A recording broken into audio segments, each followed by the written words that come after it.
E aí, Lioto, eu gostaria, muitas pessoas lhe conhecem, mas talvez não tantas conheçam o Lioto que está por trás desse grande atleta, né?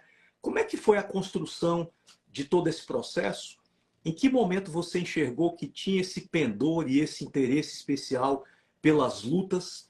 E a partir da onde você tomou a decisão de ser um atleta profissional da luta, né? Uma profissão bem incomum, uma coisa bem diferente. Conta aí pra gente como é que foi a construção do Lioto, Ó, desse mega campeão. na verdade, o meu processo de entrar na luta foi meio por osmose. Entendeu? A gente está ali no meio, né, um processo de osmose. Você vai, você vai. Eu morava em cima da academia, meu pai é o meu mestre. Então, para mim, foi um processo muito natural tudo isso acontecer. Então, eu vivia na academia, a gente morava em cima da academia. Então, descia, era brincadeira com o pessoal da academia, botava o kimono, nem treinar direito eu treinava. Tinha 4, 5 anos, eu queria era brincar, me divertir, queria estar no meio. Mas, através da ludicidade, a gente aprende. Né? Então, você pega, puxa o kimono do adversário, faz cabo de guerra, aprende a dar um chute no aparador, chuta lá no saco de bater, e você vai aprendendo. Você está no meio, você já está aprendendo. É impressionante isso, como esse aprendizado existe, só de você estar olhando, participando. E assim iniciou a minha vida dentro das artes marciais. Então, na nossa academia tinha judô, tinha karatê, tinha kendo, que para quem não sabe é aquela luta de bastão. Então, o que acontece? A gente via tudo um pouquinho e brincava com todo mundo. Só que eu fui levar a sério isso mesmo depois que eu completei 13 anos, 14 anos, que eu tirei minha faixa preta de karatê. Treinava um pouquinho de judô quando garoto, pegava os alunos, brincava um pouquinho de judô. Treinava não, brincava, né? Acabava o treino, brincava de agarra, aquele negócio sempre existiu. Mas com 13, 14 anos, eu comecei a levar a sério o negócio da competição. Poxa, eu gosto disso aqui, estou gostando de me desafiar e quero competir com todo mundo. E com 15 anos que eu assisti o UFC pela primeira vez, eu fiquei encantado com aquilo. Cara, eu vou me tornar um atleta profissional. É o que eu quero para a minha vida. Então, eu sempre falo isso, eu tive um momento de superação ali, porque eu não fui criado. Isso era um esporte novo. O MMA é um esporte novo. Na época eu chamava de vale tudo. Vale tudo. Eu não fui criado para ser um lutador de vale tudo. Meu pai criou a gente para ter um caráter forte, para ser uma pessoa de uma boa índole. Isso que ele criou a gente. E, eventualmente, ser um professor de karatê, dar aula de karatê. E eu tive um momento ali de me superar, né? Eu digo, não, eu vou fazer o que eu quero, eu tenho que me posicionar. Eu, com 15 anos, eu tive esse entendimento. Não, porque meu pai ele falava, quem vai ser feliz ou quem vai ser triste vai ser uma escolha sua. Então, você tem que escolher o que você gosta de fazer. E não o que o seu pai quer fazer. Mas, no fundo, ele queria que a gente substituísse ele. Não tem como. O pai sempre, né, de ter que o filho possa fazer igual. Mas eu disse, não, pai, eu quero ser um atleta profissional, quero lutar. E ele via a minha vontade, sabe, de querer. E falou, então você escolhe o seu caminho, então vai do jeito que você quiser. Entendeu? Aí, mas no fundo, ele estava me apoiando, sabe? Porque assim, você quer fazer, então faz. Quando ele viu que eu queria aquilo, ele falou, então eu vou apoiar você. Então foi basicamente assim que eu tive essa apresentação na arte marcial. Né? Então foi um negócio muito natural no início e depois partiu de mim esse querer, porque ele nunca forçou para você ter que ser lutador. Muito pelo contrário, ele queria que a gente fosse um professor. Dentro desse processo de decisão, aí você começou a programar e fazer um planejamento para atingir o pico máximo aí da carreira. A ingresso no UFC sempre foi algo no radar ou foi algo que aconteceu como uma sequência natural ou você já tinha no seu planejamento chegar naquele nível ali? Como é que Não, foi aí esse eu, processo? eu queria chegar no nível mundial, isso eu já sabia. Mas na época tinham outros eventos que estavam em destaque. Né? Tinha o Pride no Japão, tinha o K1, que era um evento também no Japão, tinha alguns eventos nos Estados Unidos fora o UFC. O UFC não era sabe, essa fortaleza que é hoje. Não era assim. O UFC ele iniciou o esporte, mas depois o UFC foi sendo substituído por outros eventos. O UFC continuou existindo, mas tinham outros eventos fortes também, como o Pride. Então eu quero lutar no cenário mundial. É isso que eu quero para mim. Então eu vou buscar, eu vou treinar, eu vou me dedicar, né? Eu quero aprender. Então eu sabia que eu tinha que treinar.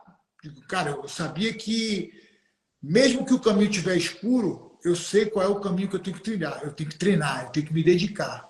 Porque quando a oportunidade aparecer, eu sei que eu tenho que estar pronto para a oportunidade. É isso que eu pensava. Então, eu treinava jiu-jitsu, eu me preparava da melhor maneira, porque eu sabia que quando aquela oportunidade aparecesse, eu tinha que pegar. Então, isso estava dentro de mim, eu sentia isso. Não, cara, eu vou treinar, me dedicar. E aí aconteceu uma história que muita gente não sabe. Quando eu tinha 17 anos, meu pai falou assim mesmo para mim. E outro, apareceu o primeiro campeonato de Vale Tudo em Belém.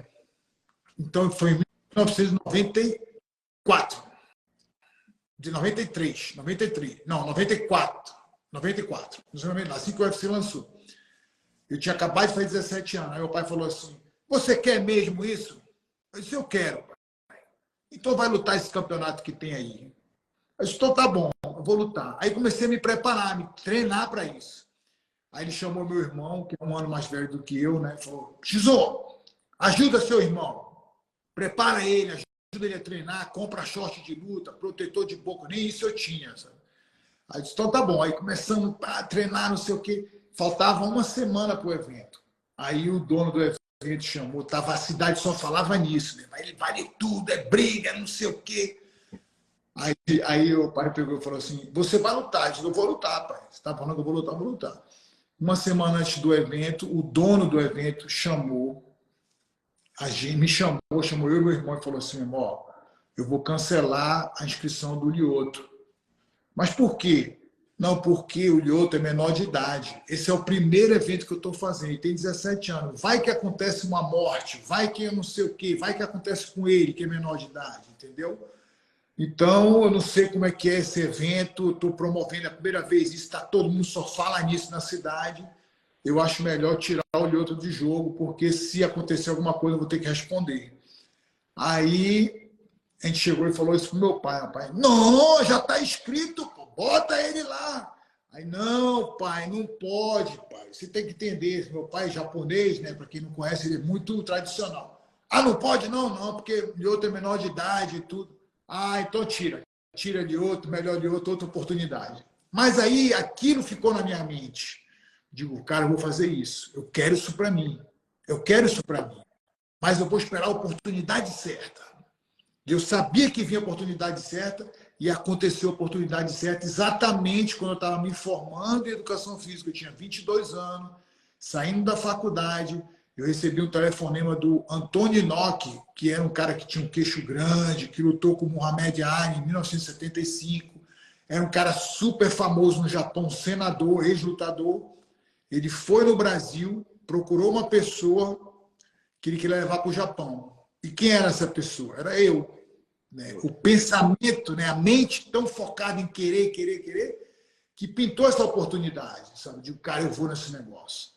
Assim, agora eu vou contratar você para você morar no Japão. E aí que começou a minha carreira profissional. Né? Então, eu fiz parte, com 22 anos, fiz parte desse escritório no Japão. O Antônio Inoki é muito famoso no Japão. Ele já morreu, ano passado ele morreu.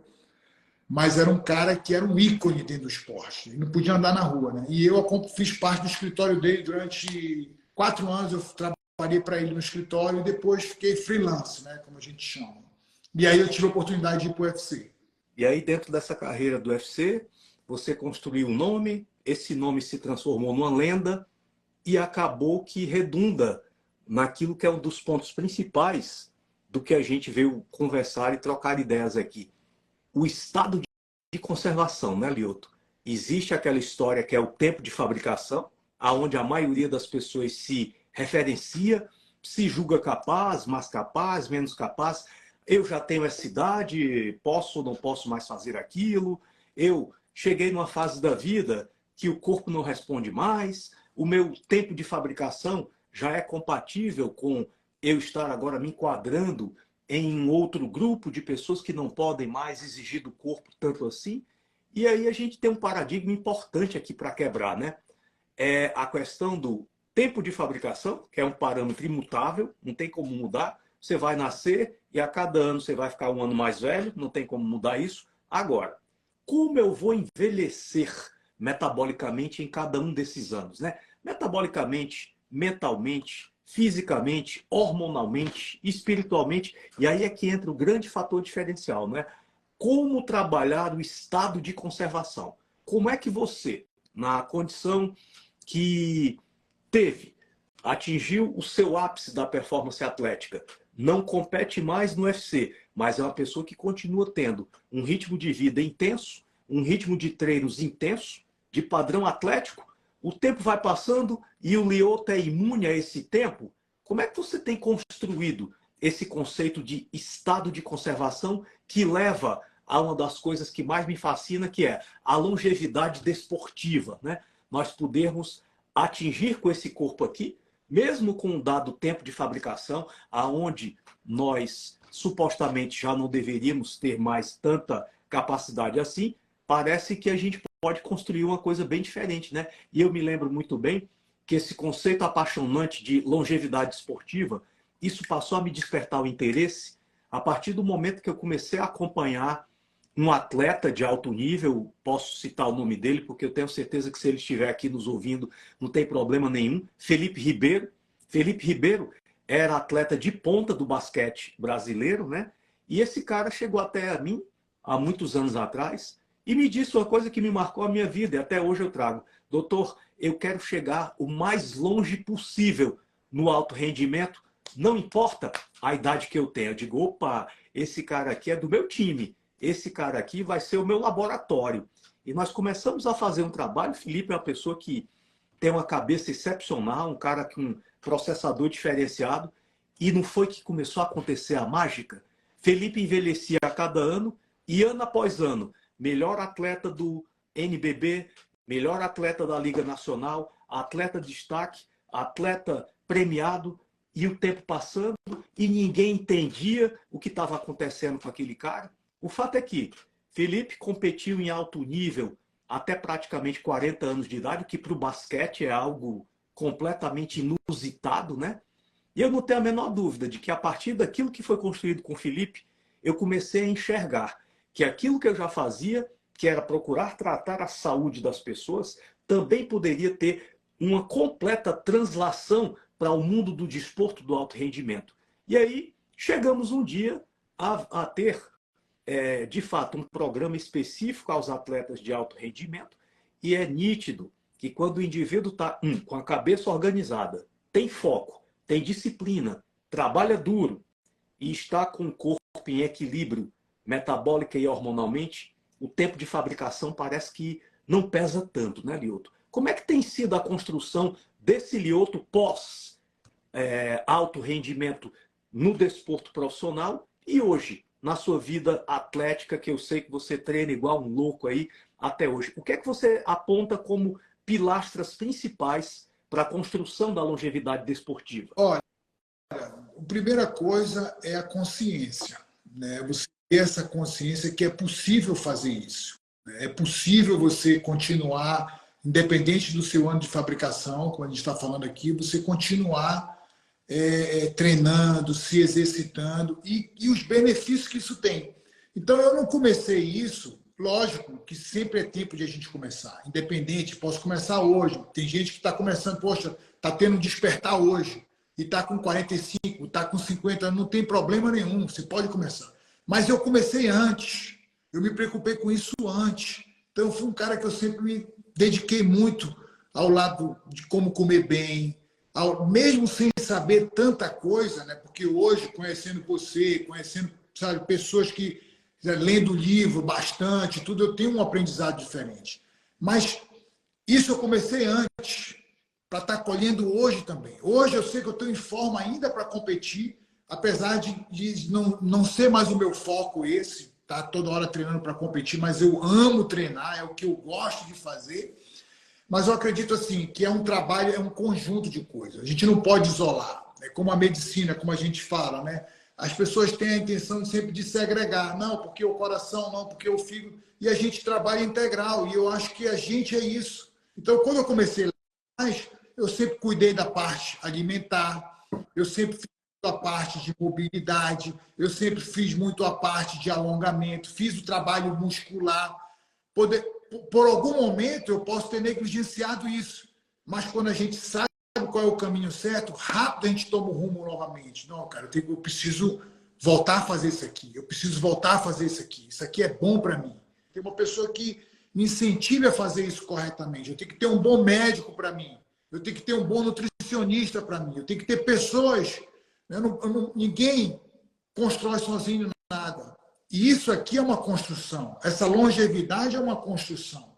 Para eu estar apto a ter os meus movimentos funcionais, para eu estar apto para treinar, para fazer o que eu gosto, eu preciso estar hormonalmente bem, eu preciso estar meu nutricional bem, eu preciso estar com a mente boa. Então, tudo isso é um conjunto de coisas. Eu não posso chegar e estar com meus hormônios bons, estar com tudo bom, mas a minha mente está ruim, porque isso vai afetar no meu hormônio, isso vai afetar no meu condicionamento físico, isso vai afetar em tudo. Então, eu acho que o conjunto da coisa, o conjunto da ópera é que traz o resultado. E isso é uma coisa que eu sempre me preocupei e tive essa consciência. Digo, não, cara, vou procurar as pessoas que realmente podem. Né? E você é uma grande contribuição para mim, porque eu senti a diferença depois que a gente começou a conversar, começou a trabalhar junto. Eu comecei a entender, cara, o corpo funciona num sistema integral, a gente não pode separar. E isso está me fazendo um cara longevo, não só, né, no meu dia a dia, no meu funcional, mas na coisa que eu mais amo fazer, que é treinar, que é poder ajudar, que é poder fazer sparring com as pessoas. Então eu tenho essa força por isso, porque eu estou trazendo consciência para o meu dia a dia e buscando pessoas que podem contribuir comigo. Sensacional. E o mais interessante é você ser capaz de fazer essa leitura, né, e dimensionar cada um desses fatores dentro da sua valência absoluta e relativa e extrair de tudo isso uma coisa boa que impacta na sua vida, impacta no modo como você se relaciona com as pessoas, na sua produtividade, na sua garra e vontade de se manter focado e se manter construindo. E eu penso que uma das coisas mais interessantes que eu aprendi com o Lyoto foi um conjunto de forças que a gente tem que manter entre equilíbrio, dominância e relatividade, que é a força da técnica, a força da preparação e a força do espírito, né? E eu me lembro muito bem, numa dessas várias lives aí que o Lyoto participou, aliás, eu acho que não era uma live, ou era uma palestra que você estava ministrando, ou era um podcast. Você falou uma coisa que me marcou muito. Ele disse, olha, eu conheço muitos atletas de altíssimo nível que o cara chega lá no treino, arrebenta com tudo, arrebenta todo mundo, arrebenta a parede. E quando chega no dia das coisas acontecerem, né? Naquele dia da competição, naquele dia que você tem que encarar aquele desafio e se superar, o cara desaparece. O cara não consegue manter aquele rendimento, aquela performance. E você falou uma coisa que eu já tinha conhecido um pouco através da filosofia japonesa, mas você pontuou de uma maneira muito cirúrgica. É o tal do Shin, né, Lyoto? O Shin. O Shin tem que estar forte. Essa força espiritual que a gente tem que expressar em todas as formas e em todos os segmentos da vida. E o que é interessante é que isso que você falou para as lutas vale para qualquer outra coisa da vida, né? Muito legal. O Shin tem que estar forte. E você lembra muito bem que numa daquelas minhas competições recentes, eu tive um resultado realmente muito bacana, e a primeira pessoa que eu compartilhei isso foi o Lyoto. Eu disse, oh, Lyoto, hoje eu acordei com o Shin, com a macaca. Eu não estava com o Shin, eu estava com a macaca, sabe? Eu cheguei lá e foi assim, sensacional, e de fato isso é uma coisa extraordinária, né? E eu queria que você compartilhasse essa belíssima forma de enxergar. Explica para essas pessoas aí como é que são essas três forças que tem que se manter em equilíbrio e aonde cada uma delas tem que predominar. Como é que você usa isso, não só na sua vida de atleta, mas também na sua vida pessoal? Ó, o lutar é como se fosse um protótipo do nosso dia a dia. Então, todos nós somos lutadores. Acaba que todo mundo está lutando. Você está lutando contra os seus medos, você está lutando contra os adversários ocultos que existem, né? Com tudo isso você está lutando, com a ansiedade, com tudo isso. E essas três palavras definem muito bem isso, né? Que é o Shin, que é essa parte. O Shin quer dizer a mente, mas não é a mente só, é o coração, é a coragem, é a vontade, é a motivação, é a sua raça, tudo isso é o seu Shin. O Gi é a sua técnica. Qual é a sua técnica? Como é que você se preparou? Você é um médico? Você é um cara perito em cirurgia? Você é um cara que... Você é um advogado? Você é um cara criminal? Qual foi a faculdade que você fez? Se foi para Harvard? Se foi para Cambridge? Você foi para onde? Qual é a preparação que você teve tecnicamente? E o Tai é a sua saúde física. É o seu condicionamento físico no sentido, você tem saúde física? Você é capaz de falar por tantas horas? Você é capaz de fazer uma cirurgia? Ou você tem algo que está te incomodando? Ou você tem uma unha encravada que está te incomodando? São pequenas coisas na saúde ou até um grande condicionamento também voltado para o lado físico. E quando a gente fala de performance, a gente tem que unir esses três pontos. Porque não adianta, como a gente falou ainda agora, você é um leão dentro da academia, um cara condicionado, tecnicamente muito bom, mas o seu Shin está fraco. Você é nervoso, você é um cara ansioso, você está preso no passado.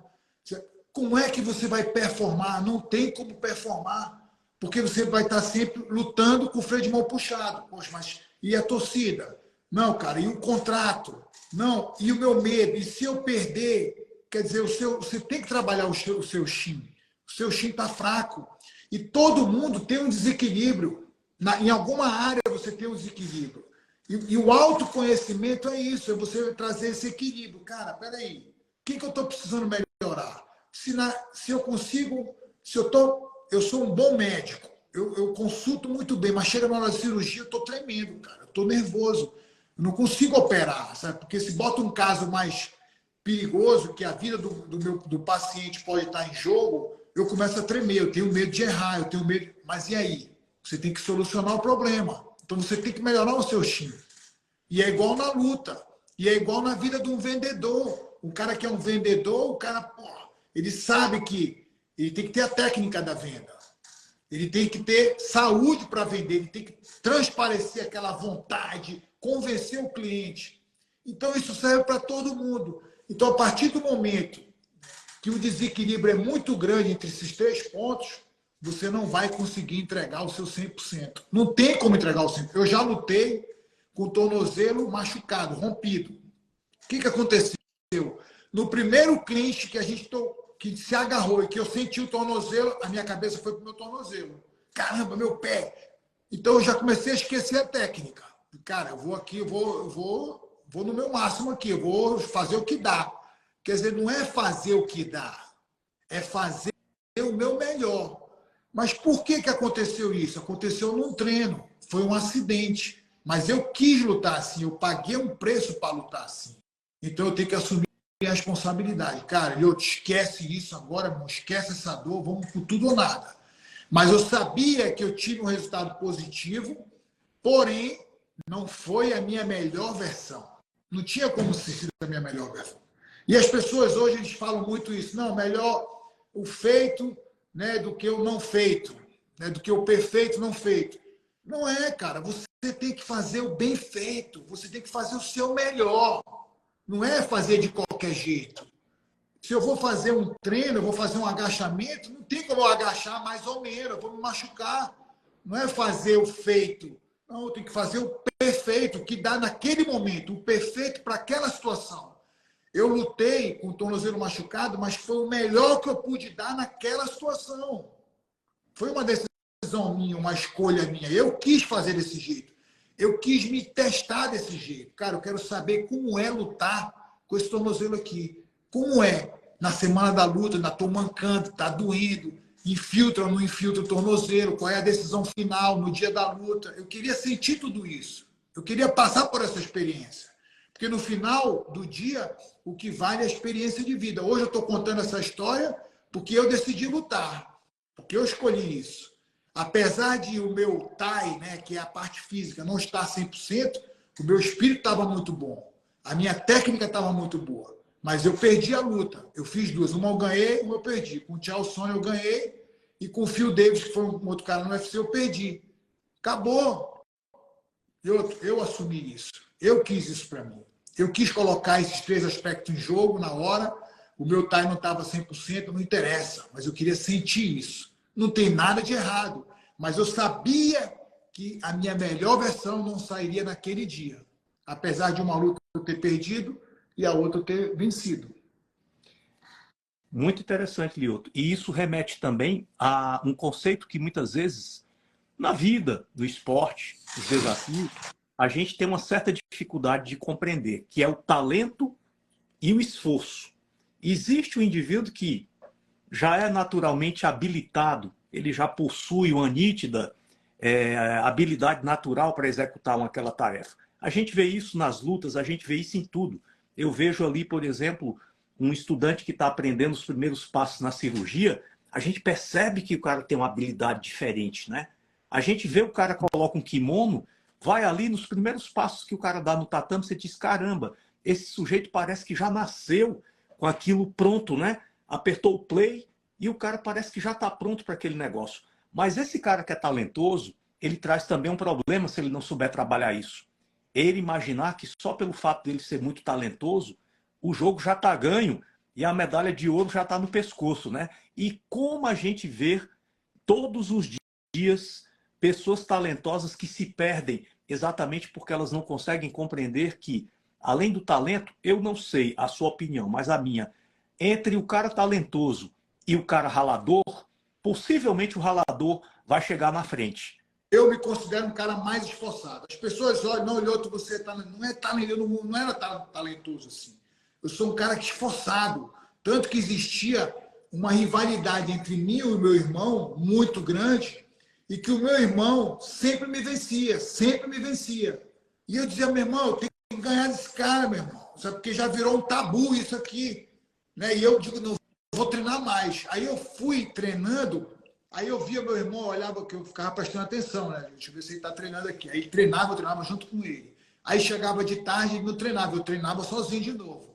Aí chegava no outro dia, eu treinava e descansava, eu treinava de novo. E eu ia treinando, treinando. Quando chegou na competição, em São Paulo, final do Campeonato Brasileiro, nós dois. Eu ganhei uma chave, ele ganhou outra chave, a gente se cruzou. Quando chegou lá no final, ele me ganhou. Cara, ele me ganhou rápido, sabe? Fez 2 pontos em mim e me ganhou. Aí eu peguei e disse assim, não, tá errado. Aí eu, nervoso, né? Cheguei com meu pai, na hora, assim, acabou o campeonato. Pai, você disse que era para eu treinar mais, pai. Eu treinei, sabe? Treinei 2 horas mais por dia do que ele e eu perdi. Você falou que quem treina mais ganha. Aí ele falou, então você é burro mesmo, sabe? Aí eu fiquei, sabe, nervoso, não. Aí ele falou, você é burro. Você estou falando treinar, não é só treinar a luta, assistir vídeo, assistir, sabe, nem tinha YouTube, aqueles tape, assistir tape, parar tape, analisar, isso também é treinar. E você não é só treinar. Treinar, aqui também é importante treinar. Acreditar, treinar técnica também é importante. É conjunto, meu filho, não é uma coisa só. Eu digo, Então eu acreditava. Aí eu digo, vou treinar agora. Comecei a fazer o que ele falou. Comecei a assistir tape e tal. Uma competição depois, que foi uns 6 meses depois, eu ganhei. Na outra, ganhei dele de novo. Quebrei o tabu e aquilo me trouxe confiança. Eu digo, cara, eu entendi o que ele quis dizer. Tem que treinar mais mesmo. Mas não é treinar só o físico. É treinar a mente. É saber o que falta. É pedir ajuda, porque é arrogância da nossa parte quando a gente não vai pedir ajuda. Você precisa melhorar alguma coisa. É orgulho, é arrogância. Eu não vou pedir ajuda, não, eu vou pedir ajuda. Fui lá com meu pai pedir ajuda. Fui pedir tapes emprestados de fita de vídeo, cassete na época, assistir, pedia para o outro. Chamava um garoto, fica na minha frente, deixa eu repetir. Quer dizer, você vai fazer um componente geral, não é uma coisa isolada que vai trazer um resultado. Mais uma vez a gente está falando, a medicina não pode ser isolada. Eu não posso separar o coração do fígado, do rim, do baço. Não, é tudo junto. A gente trabalha em conjunto. E a mesma coisa funciona para isso. Eu digo, não, meu irmão. É o esforço que vence. Mas é um esforço inteligente. Você tem que saber o que falta para você. Então, antes da ação, existe o autoconhecimento. Eu tenho que saber o que está faltando para mim. Será que está faltando melhorar meu espírito? Será que está faltando melhorar minha técnica? Será que está faltando melhorar meu condicionamento? Será que a minha voz está saindo no momento certo? Será que eu estou vendendo com a técnica correta? Será que eu sou um médico preparado para receber meu paciente? Quer dizer, o que, que eu preciso melhorar? As pessoas, elas são muito literais, né? Você precisa treinar, é só treinar. Mas eu fiz isso quando eu tinha 18, 19 anos. Hoje eu tenho entendimento que você não pode ser tão literal assim. Espera aí, eu tenho que treinar, mas o que, que eu preciso melhorar? Eu não posso chegar e não ter um diagnóstico do que eu quero e só tentar melhorar qualquer coisa. Só treinar, não. É igual você falar, eu quero dinheiro, mas você quer quanto de dinheiro? Tem que ser específico. Pô, eu quero 1 milhão, eu quero 10 milhões. Porque dinheiro a gente já tem no bolso. Se eu puxar meu bolso aqui, eu já tenho R$ 1, $2, $3. Então não é isso. Você tem que ser específico no que você quer. Então, esse lado que você falou aí, do ralar, do esforçar, eu sou mais esse cara que é esforçado porque é capaz de chegar. Eu acredito nisso, sabe? Acredito muito nisso. Você olha hoje, quando a gente fala de performance, existe o treino técnico, mas existe o treino que é para mexer no espírito do cara, no chi do cara. Então eu chego dizendo, hoje a gente vai fazer 1000 pontapés, 1000 chutes no aparador, no saco. Aí todo mundo já é igual a 1000, mas, meu irmão, vai dar 1h15, não interessa, é 1000. Aqui não é momento de pensar, aqui é momento de agir. Esse é o tipo de treino que eu estou mexendo no espírito do cara. Eu quero que ele melhore o espírito dele, que muitas das vezes vai contra a performance. Mas não tem problema. O treino que a gente fazia às 5h30 da manhã era contra a performance, mas era a favor do espírito. Eu tinha que melhorar meu espírito. Eu estou ali para morder e não largar mais. Eu tenho que aprender assim, meu irmão, morder e não larga mais. E o cara acha que isso só vai na luta. Não, isso é no negócio, isso é na luta, isso é na medicina, isso é no direito. Qualquer atividade que você vai fazer, o espírito vem primeiro. Não tem jeito, é a vontade, aquele negócio, meu irmão. O cara tem que sentir a nossa energia, meu irmão. Esse cara veio para me matar. Meu irmão, esse cara veio para ficar.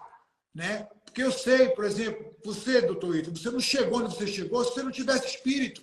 Você chegou onde você chegou porque você botou o espírito na frente. Não é a técnica, não é a força, é o espírito.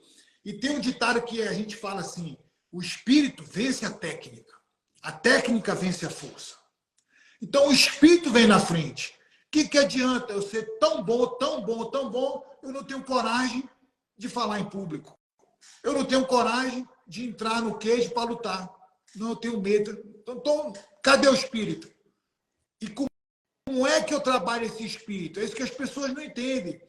A gente trabalha o espírito nas atividades diárias nossas.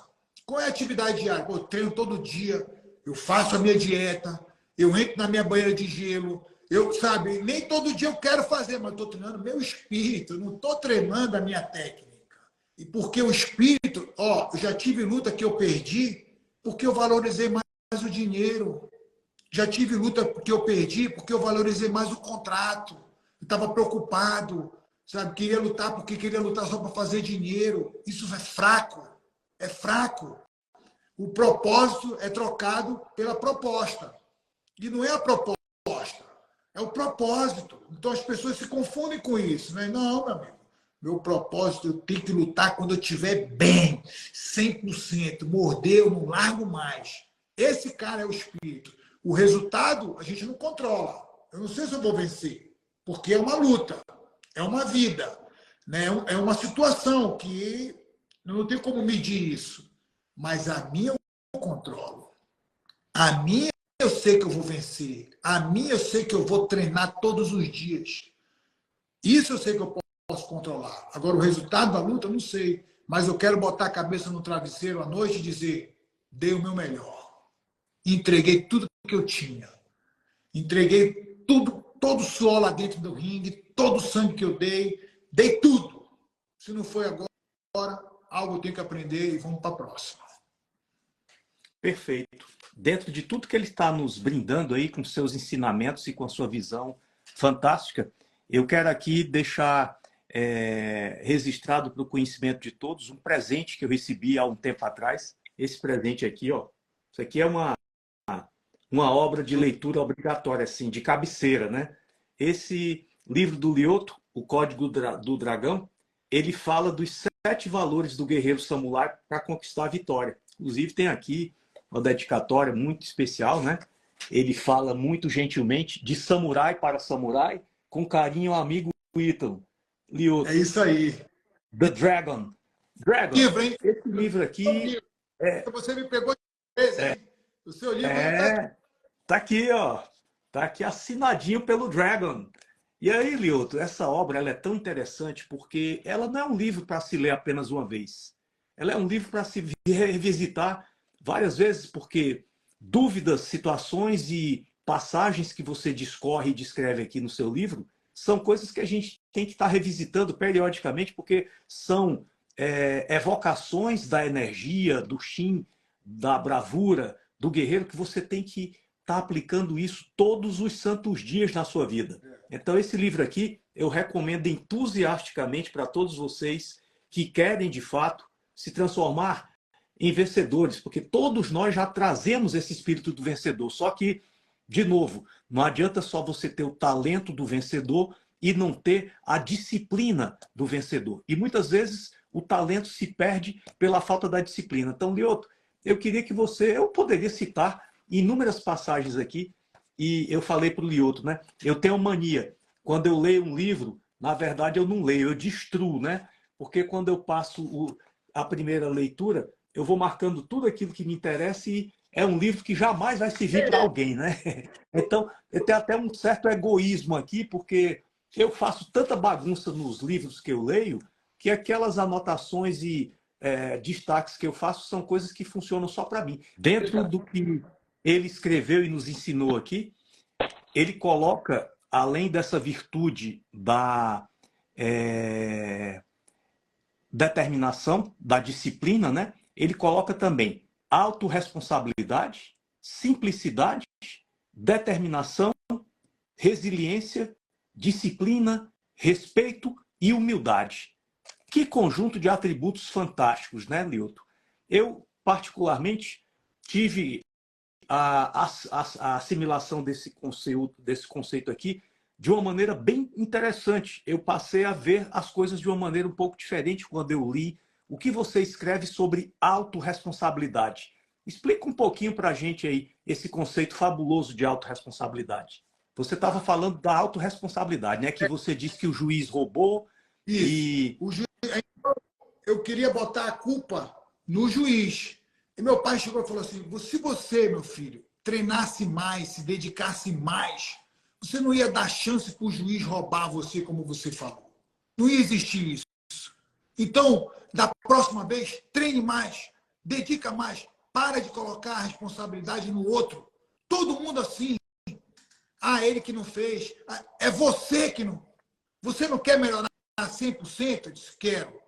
Então você puxa a responsabilidade 100% para você. Aí eu digo, cara, é verdade. Aí eu comecei a entender que a nossa vida é uma responsabilidade nossa. Se a gente tira as tragédias, né, que existem tragédias que acontecem, puxa a responsabilidade para você. Porque é uma chance da gente melhorar. É uma chance da gente crescer. E muitas vezes a gente olha aquilo querendo se esquivar. Não. Eu sempre falo, hoje vem um problema, eu adoro problema. Cadê o problema para resolver? Muda tudo, né? Porque eu mudei a mentalidade. Agora, se eu começar a me esquivar, não, tá doido aí, difícil. Chega um cara difícil na academia, no treino, eu quero logo pegar esse cara aqui, esse cara é o difícil, eu quero logo esse difícil aí. Mas outro cara é difícil, não, meu irmão, eu quero logo pegar ele, deixa ele me bater logo, me finalizar, eu quero testar ele. Porque primeiro eu estou vencendo o meu medo, depois eu estou puxando a responsabilidade para mim, eu que vou lá. E a responsabilidade, ela traz verdade para a gente.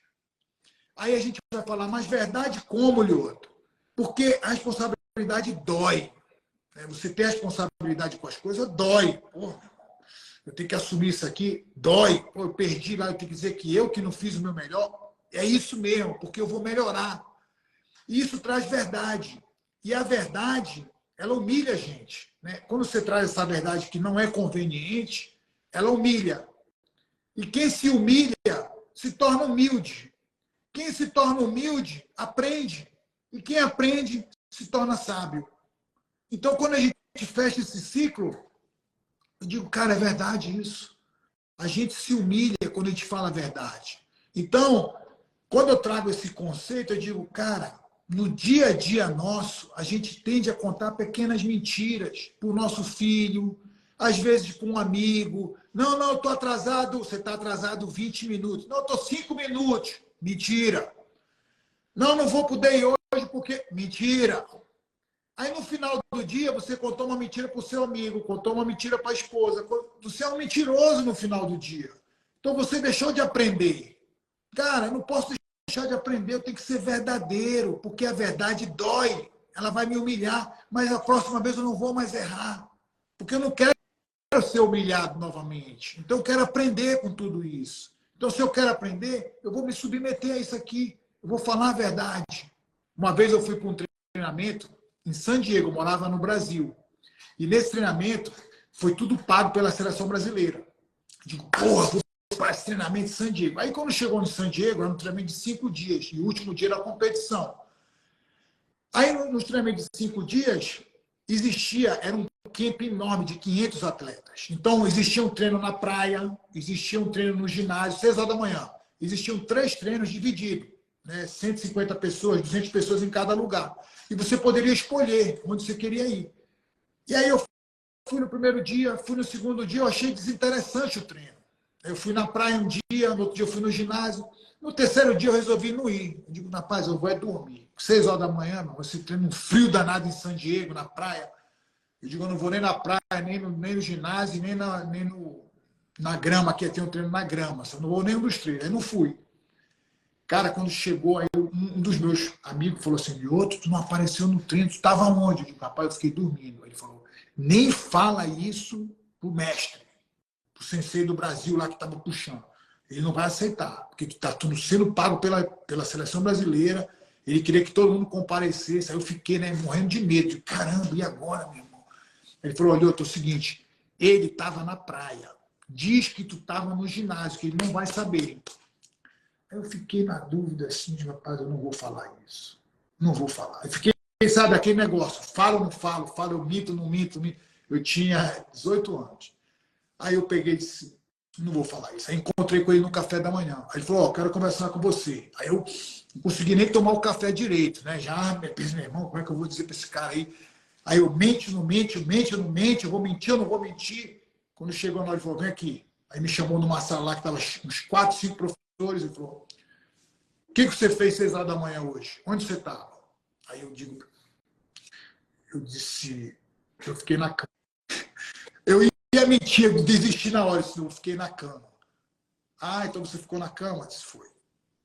Você sabia que está tudo sendo pago pela seleção brasileira para comparecer e tal, então você ficou na cama dormindo e a gente na praia treinando. Aí eu disse, então vem cá. Aqui, ó, 1 hora fazendo apoio, agachamento, 1 hora, suadão, sabe? E tapa nas costas. Bora, menino, tá pensando o quê, rapaz? Que aqui é brincadeira, isso aqui não é Disneylandia, isso aqui é selva. E tá aí, pai, eu querendo chorar, porque eu tava me sentindo humilhado na frente de todo mundo ali, tinha uns 5, 6 mestres, sabe? Só que a gente sabe que a arte marcial antiga, ela é muito tradicional e ela é, e principalmente quando vem do Japão, né? Judô, karatê, jiu-jitsu. Então tem esse conceito cultural do Japão. O Japão é bate, tortura, né? Então, naquele momento, eu aceitava, mas eu estava sendo humilhado. Queria chorar, sabe? Hoje eu queria escorrer uma cara. Eu saí de lá, chorei, triste, chorei, sabe? Me senti humilhado, mas eu aprendi. Digo, cara, no outro dia eu estava às 6 horas da manhã, onde? Na praia. No outro dia, no ginásio, até terminar o treino, entendeu? Então, é uma chance de a gente aprender. Quando você tem isso, você tem uma chance. Poxa, eu aprendi, cara. Então, a verdade, ela humilha, dói, mas você se torna humilde, você aprende, você se torna sábio e você passa para um outro nível, que é isso que a gente quer, passar para um outro nível, como pessoa, como profissional, como marido. Então a gente, sabe, dia a dia, brigar para falar os princípios certos, para falar as coisas assim, não, vou falar, vai doer, mas eu vou falar. Se precisar falar, eu vou falar. Isso é difícil, sabe? Mas isso é treino também. Sensacional. E ouvindo tudo isso, a gente está vendo aqui várias pessoas comentando que foi a melhor live que já assistiu, muitos comentando que já lhe conheciam, mas agora ouvindo tudo isso que você tem para expressar, para ensinar, para compartilhar, eleva ainda mais o conceito que você goza perante essas pessoas, seus fãs, admiradores, e deixa para nós a convicção de que aquilo que eu particularmente acredito é absolutamente verdadeiro. Não há como nós termos um grande atleta, um grande profissional, sem que dentro dele não exista um enorme ser humano, né? O que eu costumo chamar de um gigante espiritual. Então, Lyoto é dessas pessoas que nós aprendemos a admirar desde os primeiros momentos. Família belíssima. Quero aqui também deixar um beijão e um abraço carinhoso à princesa Fabiola, que eu sei que ela está aí nos assistindo. Beijo. E dizer, Lyoto, que ter você dentro desse círculo que a gente pode carinhosamente chamar de amigos é uma honra, e você brindou todas essas pessoas aqui com lições de vida absolutamente valiosas e que eu tenho certeza que, se forem seguidas, vão poder contribuir para mudar a vida de muita gente. Parabéns pelo belíssimo trabalho, que Deus continue iluminando fartamente a sua família, você, seus pensamentos, o exemplo que você dá todos os dias desse bravo guerreiro. E não é à toa que agora a gente entende porque é que o homem é chamado de The Dragon, né? É um dragão não só no ringue, mas é um dragão no dia a dia, é um dragão espiritual. Meu irmão, uma honra enorme estar aqui com você. Prazer. Fica com Deus, e suas últimas palavras aí para se despedir dessas pessoas que carinhosamente nos acompanharam aqui até esse momento. Doutor Ito, primeiro eu quero dizer que é um prazer estar aqui com você. Eu aprendo muito com você. Quero agradecer o carinho seu, da Poliana, da Clarice, todo mundo, com a nossa família também. E muito obrigado do fundo do meu coração, sabe? Eu só tenho a agradecer. Você tem feito um trabalho com a gente que mudou a nossa maneira de ver, sabe? Eu indico para todo mundo. Eu falo, cara, você precisa achar pessoas como o doutor Ítalo, como a doutora Clarice, entendeu? São pessoas que mudam a vida das pessoas e transformam. Então, quero agradecer esse momento. Muito obrigado por tudo. E vamos brindar isso naqueles nossos encontros, tá bom? Sim, se Deus quiser, meu querido. Te agradeço. Beijo no coração. Fica com Deus.